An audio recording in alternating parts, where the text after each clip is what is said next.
नाचने वाली से शादी। दिनेश एक बार अपने दोस्त अमर की शादी में उसके गांव गया। दिनेश और उसके दोस्त शादी में जमकर मजे कर रहे थे। अमर की शादी में एक नाचने वाली लड़की भी आई थी जिसका नाम था अमृता। उसका नाच देखकर वो लड़की दिनेश को बहुत पसंद आ जाती है।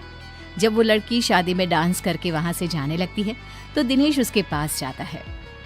देखो, तुम मुझे बहुत पसंद हो, तुम बहुत अच्छा डांस करती हो।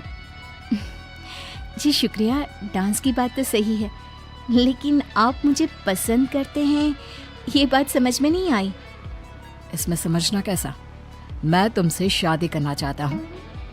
हाँ, आपको पता नहीं क्या, मैं नाचने वाली हूँ और हम जैसी लड़कियों से कोई शादी नहीं करता। बहुत लड़के आते हैं तुम्हारी तरह बातें बनाने वाले, शादी के प्रपोजल्स लेकर लेकिन शादी कोई नहीं करता। कौन करेगा मुझसे शादी? मैं सच कह रहा हूँ, मैं सच में तुम्हें बहुत पसंद करता हूँ और तुमसे शादी करना चाहता हूँ।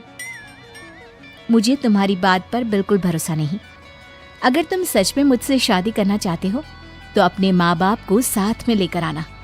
मैं तुम्हें यहीं इसी गांव में मिलूंगी, ये मेरा पता है। शादी होने के बाद दिनेश अपने घर लौट आता है। अपनी माँ के पास जाकर कहता है, माँ, मैं अमृता नाम की एक लड़की को बहुत पसंद करता हूँ, उससे शादी करना चाहता हूँ।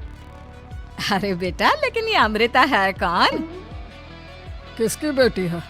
कैसा घर बार है, कुछ बताओ भी। बस सीधे आकर शादी की बात कर रहे हो।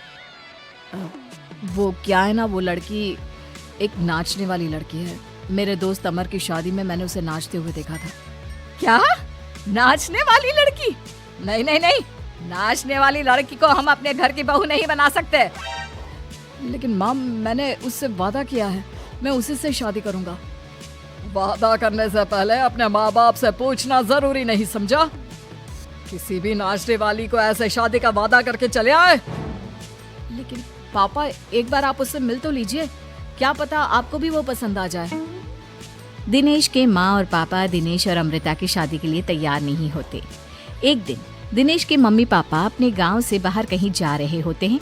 तभी अचानक से एक गाड़ी वाला दिनेश के पापा के स्कूटर को टक्कर मारकर चला जाता है। दिनेश के मम्मी और पापा दोनों सड़क पर घायल होकर गिर जाते हैं। तभी वहां अमृता आती है। अरे अंकल आंटी, आपको तो बहुत चोट लगी है, चलिए मैं आपको हॉस्पिटल लेकर जाती हूँ। अमृता दिनेश के मम्मी और पापा को हॉस्पिटल में एडमिट करवा देती है और उनका ख्याल रखती है। जब दिनेश हॉस्पिटल पहुंचता है, अमृता, तुम यहाँ क्या कर रही हो? तो क्या ये तुम्हारे मम्मी पापा हैं? वहाँ सड़क पर उनका एक्सीडेंट हो गया था, इसलिए मैं यहाँ हॉस्पिटल में लेकर आ गई। क्या ये वही लड़की है बेटा जो तुम्हें पसंद थी? हाँ माँ, यही तो है अमृता, जिसके बारे में मैंने आपसे बात की थी। हमारी सोच गलत थी। ये लड़की तो बहुत अच्छी है और हम तुम्हारी इससे शादी करवाने के लिए अब बिल्कुल तैयार हैं। इसके बाद दिनेश और अमृता की शादी हो जाती है।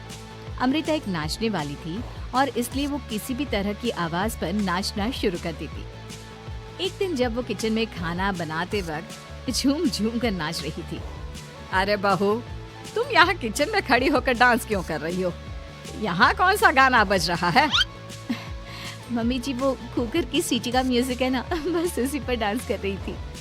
आप भी सुनिए ना, कितना अच्छा म्यूजिक है। अरे अब कुकर की सीटी पर कौन डांस करता है? अजीब नाचने वाली बहू मिली है।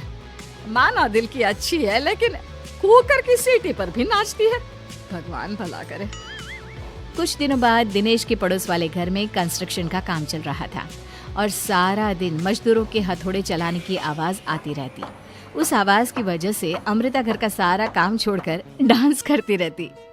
ये देखकर दिनेश के पापा कहते हैं, बेटा, तुम नाचने वाली बहू तो ले आए, लेकिन ये तो हथौड़ों की आवाज पर भी डांस करती है।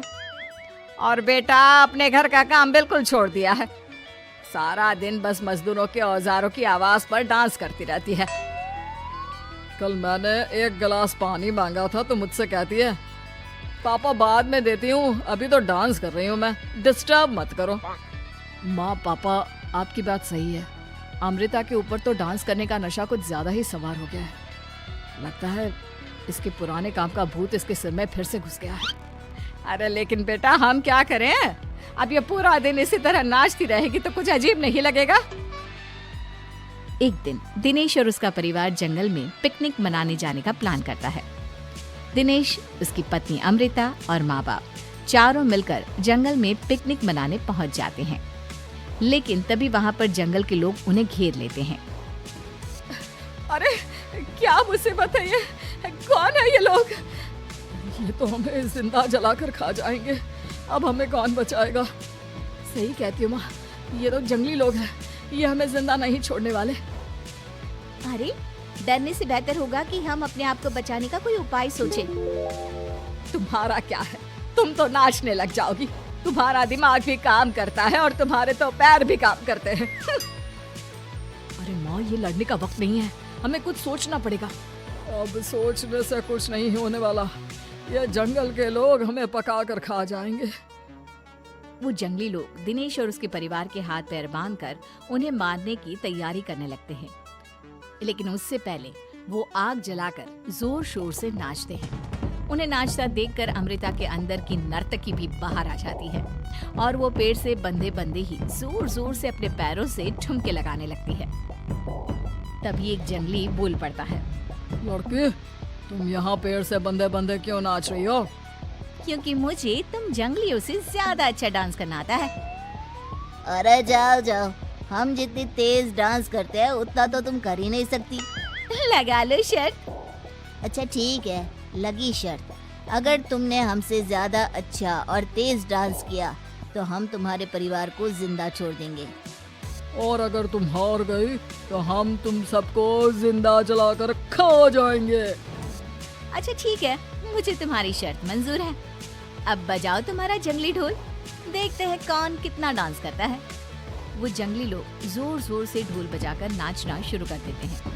दिनेश और उसका परिवार उनके नाच की स्पीड देखकर दंग रह जाता है। अमृता भी उनके साथ बराबर से नाचने की कोशिश कर रही थी। धीरे धीरे अमृता ने अपने डांस की स्पीड को कम कर दिया। क्या हुआ, हवा निकल गई तुम्हारी? बढ़िया है हमसे जीतने वाली। बस 1 मिनट रुक जाओ, तुमको तो मैं अभी बताती हूँ। अब तक अमृता धीरे धीरे नाच रही थी ताकि वो सारे जंगली थक जाए और अमृता बाद में जोर जोर से डांस करके उन्हें हरा दे। और ऐसा ही हुआ। अमृता ने अब तेज स्पीड से नाचना शुरू कर दिया। सारे जंगली अब तक थक चुके थे। देखा, अब पता चला कौन ज्यादा अच्छा और तेज नाच सकता है। हाँ हाँ, तुम ही हमसे ज्यादा अच्छा और तेज डांस करती हो। हमने मान लिया, बहुत थक गए, बस भी करो। अरे अभी कहाँ से बस करो, तुम कहो तो मैं दिन रात लगातार नाच सकती हूँ। हम तुम्हारे आगे हार मानते हैं, तुम अपने परिवार को लेकर यहाँ से चली जाओ। देखा माँ, आज नाचने वाली बहू ने हम सबकी जान बचा